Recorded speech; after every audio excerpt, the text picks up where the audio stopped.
Olá, pessoal, tudo bem com vocês?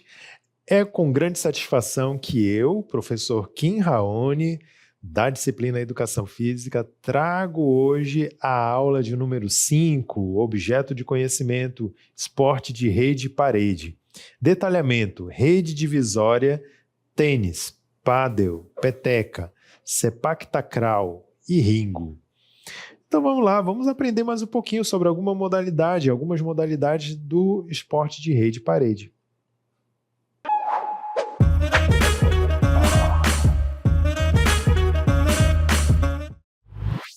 Muito bem, pessoal, então nós vamos aqui aprender mais algumas modalidades relacionadas aos esportes de rede e parede.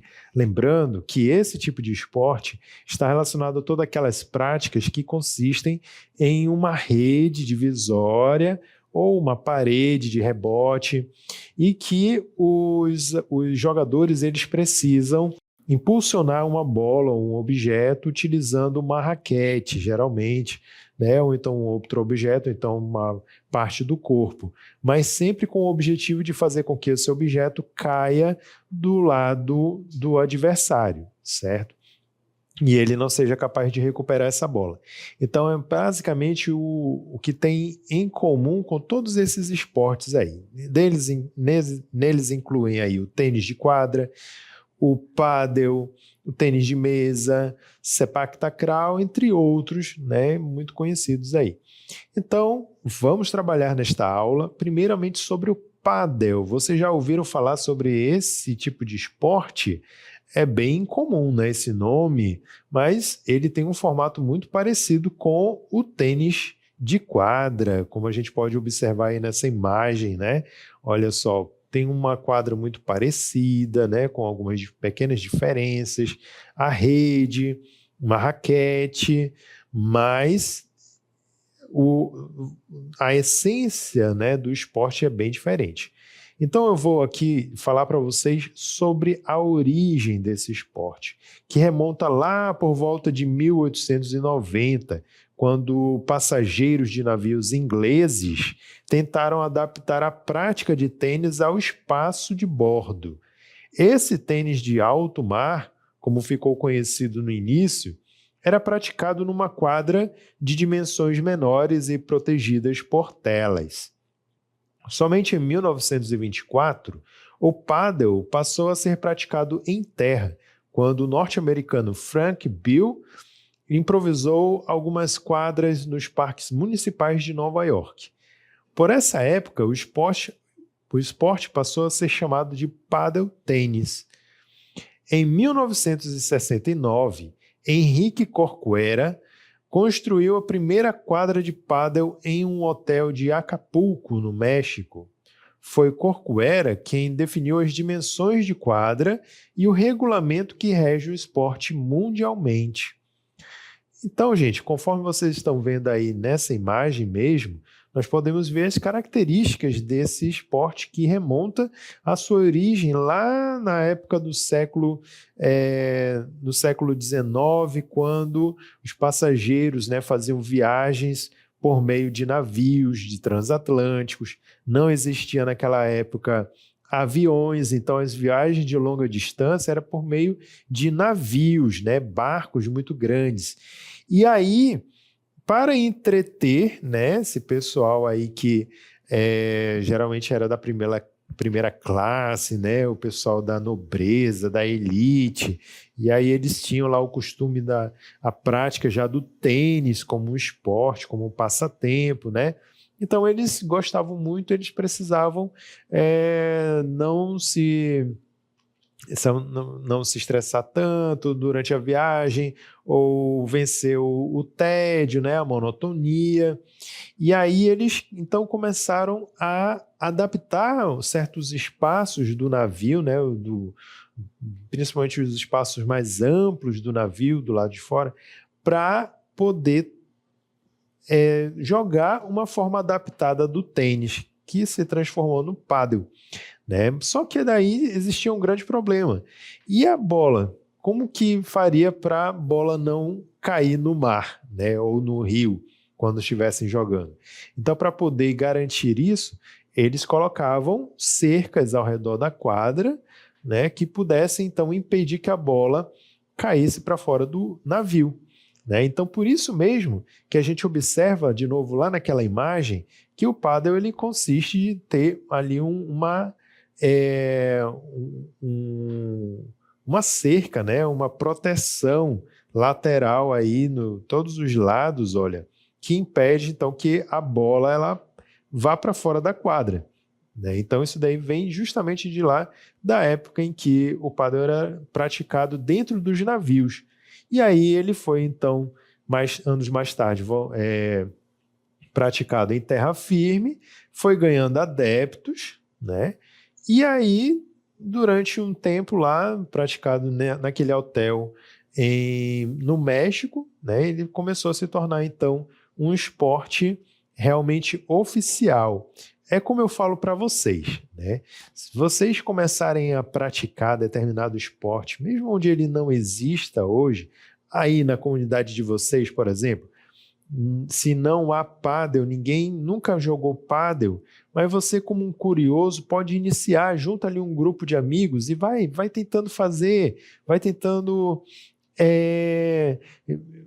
criar adaptações, né, a esse esporte, mas tentando fazer da mesma forma como ele é praticado, com as mesmas regras. E aí daqui a um tempo se juntem, aí vão comprando material oficial mesmo, né? E aí daqui a pouco vai juntando mais gente, as pessoas vão vendo vocês praticando, vão querendo praticar junto, e aí daqui a pouco já tem uma grande quantidade de pessoas. Aí você vai, monta um clube, filia esse clube a uma confederação, e aí vai se institucionalizando, né? Vai criando ali uma proporção maior, vai se tornando um esporte mais oficial, saindo da categoria mais tarde, né? Saindo da categoria de amador para profissional, talvez. E aí, então, o esporte ele vai se tornando conhecido.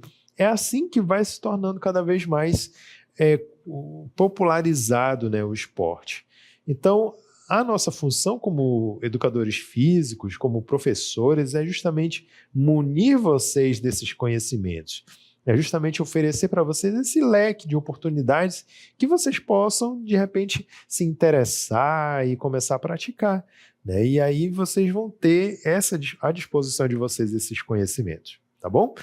Então, continuando aí sobre o pádel, eu trago o seguinte conceito. O jogo é disputado sempre em duplas. A bola é idêntica ao de tênis, embora ela varie na pressão interior.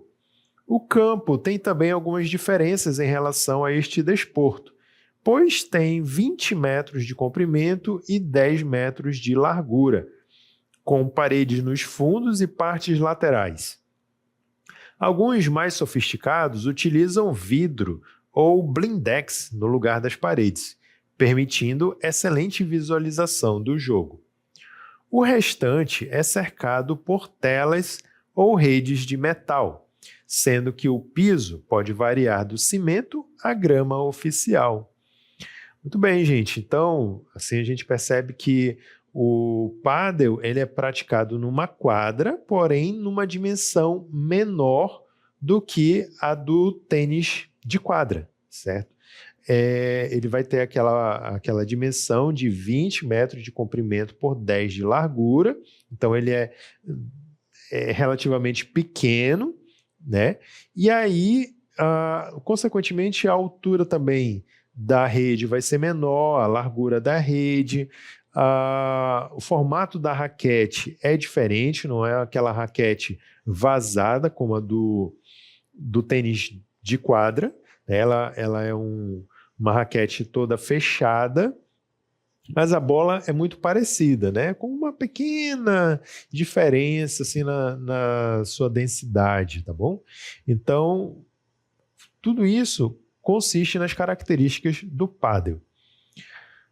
Agora vamos ver o que tem de diferente no pádel. O diferencial é em relação a outros desportos de raquete, como a interação das paredes, uma vez que estas recolocam a bola em jogo, o que dá mais emoção e dinamismo à disputa de um ponto. Então, olha só, vou explicar melhor essa diferença aí. Aqui na nossa simulação de uma quadra, que eu vou mostrar para vocês. Então, observem aí, nós temos uma ilustração de uma quadra de pádel, né, onde ela tem essas proteções laterais.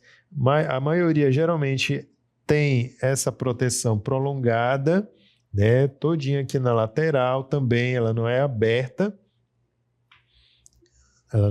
dos lados, tá? Ela é toda fechada mesmo.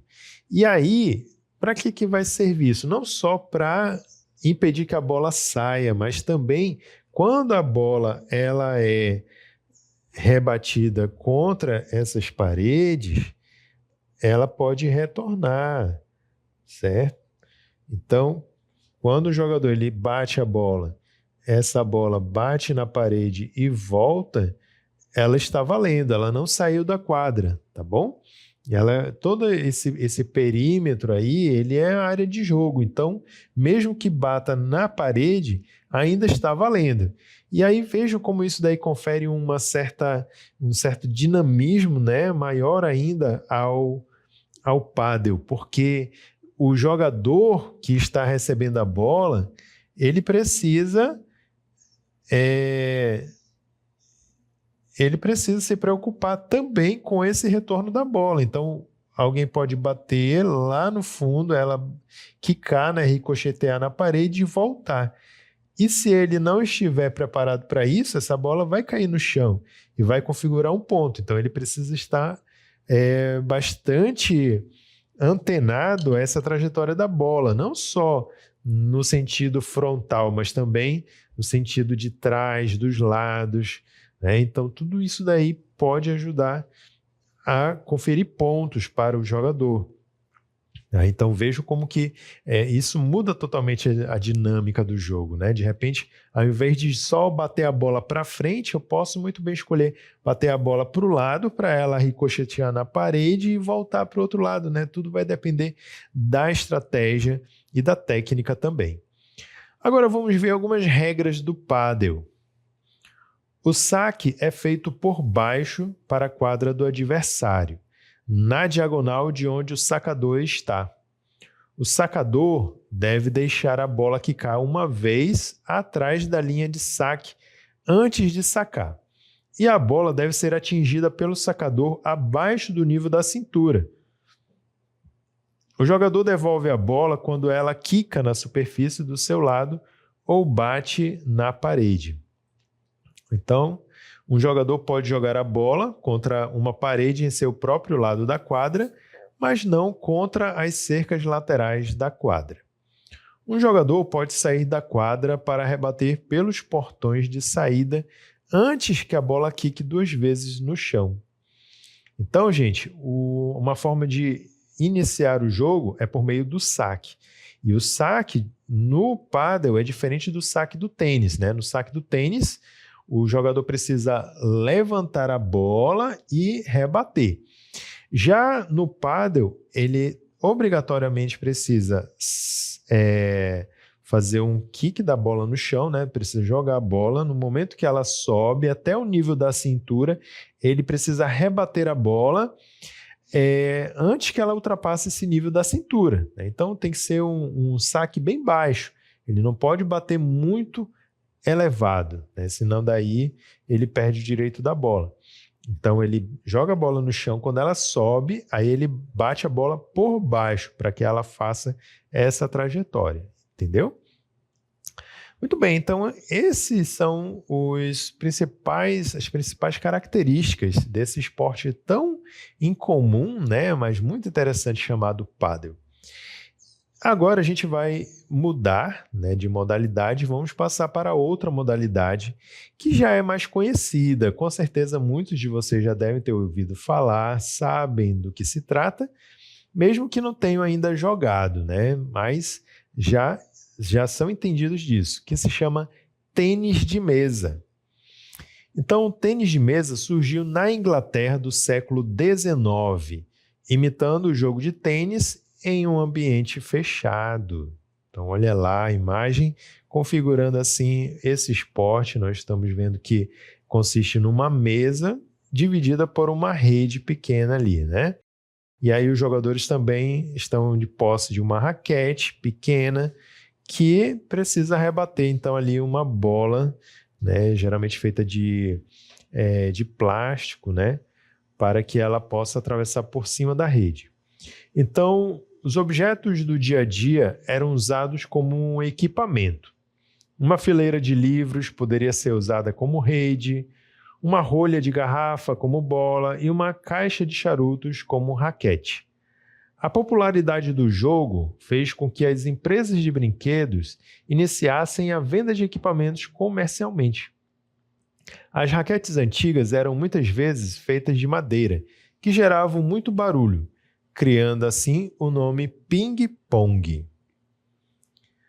A partir daí, o nome ping-pong foi largamente usado até que a empresa inglesa J. Jacques registrou a marca em 1901, e então os outros fabricantes passaram a usar o nome tênis de mesa.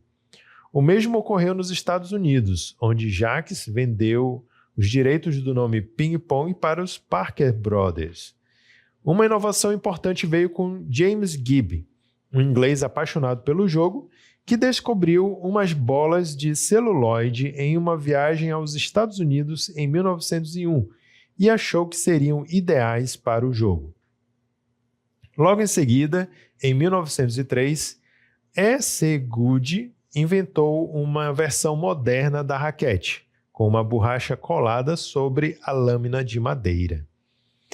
Muito bem, então o tênis de mesa, pessoal, ele surgiu, na verdade, a partir do ping-pong. Olha só que interessante, né? Primeiro veio o ping-pong, que foi, na verdade, um jogo criado, né, por uma empresa lá nos Estados Unidos, que tinha como intenção transformar o tênis de quadra numa dimensão que pudesse ser mais móvel, digamos assim, que você pudesse jogar dentro de casa, por exemplo, né? Não precisasse ter uma quadra enorme para jogar, que pudesse ser mais popularizado. Então, essa empresa ela teve essa sacada muito inteligente, né? Vamos adaptar o jogo e transformar num brinquedo. Lógico que é um baita do brinquedo também ainda, né? Mas é muito mais acessível do que uma quadra de tênis e ter que comprar a raquete que é cara, né? Então ficou assim muito mais acessível. E aí, então, esse jogo do ping-pong, ele se tornou uma febre, né? As pessoas gostaram muito, foram comprando cada vez mais os salões de jogos que haviam naquela época se interessaram muito também pelo jogo, foram comprando, então foi um sucesso, né? Até que então essa empresa vendeu os direitos do ping-pong para outra empresa e lá eles então, nessa nova empresa, eles patentearam o nome ping-pong. Né? Então se tornou uma marca registrada, ping-pong. Né? Ninguém mais poderia utilizar. Então outras empresas, sempre tem outras que copiam a ideia dos outros. Né? Então as outras empresas que começaram também a desenvolver, a fabricar os equipamentos de ping-pong, não podiam mais usar esse nome, porque ping-pong já era uma marca registrada. Então eles tiveram que utilizar o nome tênis de mesa. E aí, para diferenciar, também foram modificando algumas regras, né? Algumas coisas bem sutis em relação ao ping-pong. Anos mais tarde, alguém lá, né, aquele Goode, ele descobriu que havia um material chamado celuloide e que ele, ao ser resfriado, ele ficava mais rígido, mas ele tinha uma certa flexibilidade. Então dava para fazer uma bola com esse material, né, e que gerava um impacto melhor no jogo. Então assim surgiu as primeiras bolinhas de celuloide, né, aquelas bolinhas brancas típicas do tênis de mesa. E outro sujeito também, ele mais tarde ele descobriu, já com o surgimento da borracha, né, ele colocou uma lâmina de borracha na superfície da raquete e percebeu que isso daí melhorava ainda mais o jogo, porque a borracha absorvia uma certa quantidade da energia da bola, mas devolvia o suficiente para que ela pudesse seguir a trajetória dela no sentido contrário. Então isso daí melhorou mais ainda a jogabilidade do tênis de mesa. E aí, vamos ver aqui mais algumas características relacionadas a esse esporte. As partidas individuais são divididas em 7 games de 11 pontos cada. No caso de empates em 10 pontos, vence quem obter primeiro uma diferença de 2 pontos. As partidas por equipes são divididas em 5 games de 11 pontos cada, valendo a mesma regra em caso de empate com 10 pontos. Então, olha só, vamos ver aqui nas partidas individuais, né, como é que se dá a pontuação. Então, tem que ter 7 games de 11 pontos cada. Cada game, né, cada conjunto de pontos tem que ter 11 pontos. Então, quando você vai começar a jogar, você tem que ter essa ideia de que quem fizer primeiro 11 pontos vence o game. Tá? Mas não venceu o jogo todo. A cada game há uma alternância, você muda de lugar na mesa, certo? E aí, quem conseguir chegar a 7 games primeiro, vencer 7 games ao todo, é o vencedor do jogo inteiro, entendeu? Então é assim que funciona a pontuação. Pode ser jogado em duplas? Pode, certo? Também tem tênis de mesa em duplas. E a pontuação vai mudar, né? Vamos retornar ali naquela cartela. A pontuação para jogo em duplas consiste em menos games. Ó. São 5 games, mas cada um com 11 pontos também, certo? Então, cada um vai ter 11 pontos. Quem fizer primeiro 11 pontos ganha. E quem fechar 5 games primeiro ganha. Mas em caso de empate, o que acontece? Primeiramente, é necessário vocês saberem que em cada game tem que ter uma diferença de 2 pontos para cada jogador. Então, por exemplo, se um jogador ele chega em 10 pontos, mas o adversário, está com 9 pontos, ele precisa continuar jogando, né, fazendo pontos até que haja uma diferença de 2 pontos em relação ao adversário, certo? Então, por exemplo, nesse exemplo que eu dei, se ele está com 10 pontos e o adversário está com 9, se ele fizer o próximo ponto, né, fica com 11, aí tem já 2 pontos de diferença em relação ao adversário, aí ele vence. Mas digamos que fechou em 10-10. Aí então tem que jogar, continuar jogando, até que alguém obtenha uma diferença de 2 pontos em relação ao adversário, tanto para individual quanto para equipe.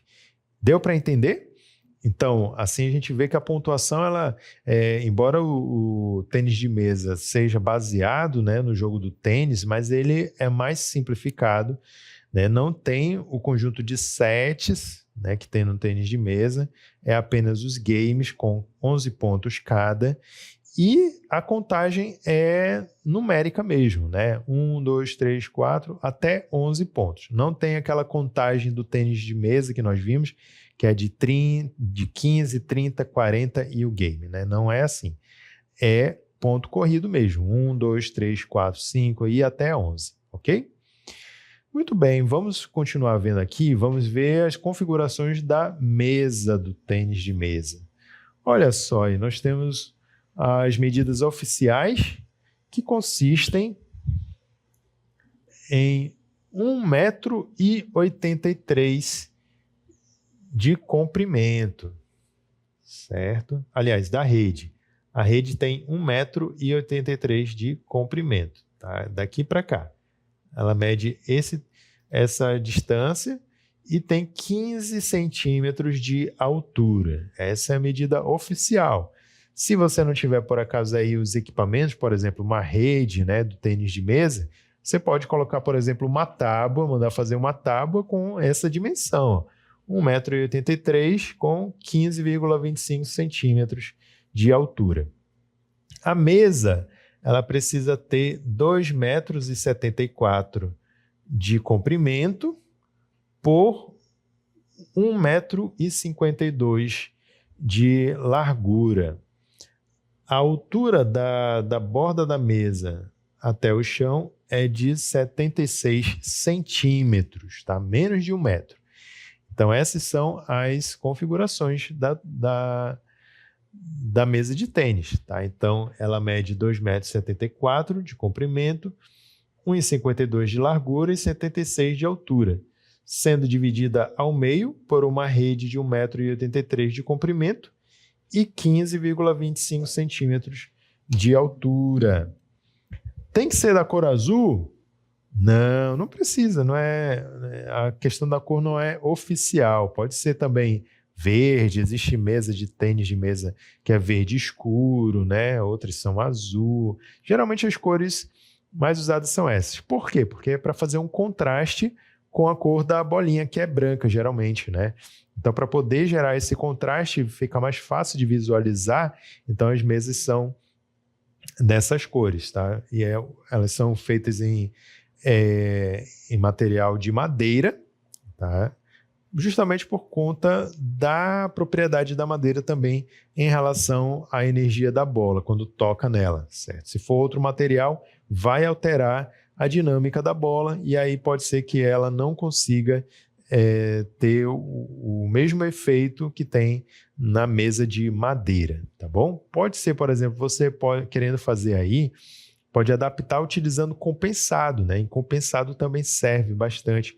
Dá para jogar também mandando cortarem, né, uma folha de compensado nessas dimensões e aí você coloca em cima de uma outra mesa ou de algumas cadeiras por baixo. Pronto, ali já dá para você ter a sua mesa improvisada de tênis de mesa. Muito bem, mais algumas informações é o seguinte: a cada 2 pontos marcados, inverte-se a ordem dos saques. Em duplas, os jogadores da mesma equipe devem se revezar nos toques da bola.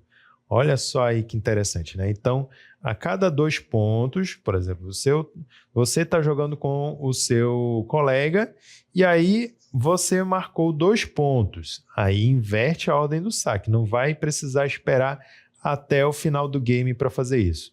A cada 2 pontos, isso daí é uma regra do tênis de mesa, tá, gente? No caso do ping-pong, que vai ser o jogo, um jogo de iniciação, digamos assim, é uma brincadeira mais informal, então essa questão pode ser combinada entre os jogadores. Mas para as regras oficiais do tênis de mesa, acontece dessa forma. A cada 2 pontos, inverte-se a ordem dos saques. Então, se você começou fazendo o saque, depois de 2 pontos, aí vai ser a vez do seu adversário de realizar o saque. Em duplas, né, os jogadores vão ter a oportunidade também de revezar os toques na bola. Então não pode só um ficar jogando e o outro esperar a sua vez. Tem que ter esse revezamento, né? Se eu joguei a bola para o outro lado, foi rebatida e voltou, aí vai ser a vez do outro fazer essa rebatida. Então tem que ter esse revezamento. Eu não posso simplesmente esperar, né, que a bola vá só na direção dele. Tem que realmente cada um tocar uma vez na bola para que haja esse revezamento, né? Então veja que interessante, né? Nós temos aí 2 modalidades muito parecidas, muito baseadas no tênis, né? Parece que elas todas são filhas do tênis de quadra, né? O pádel, o tênis de mesa, todos eles se baseiam também em redes, né, divisórias e uso de raquetes para impulsionar uma bola. É isso, então essas são as modalidades que fazem parte dos esportes de rede e parede de rebote, ok? Espero que todos tenham gostado da aula, a gente vai ficando por aqui e até a próxima.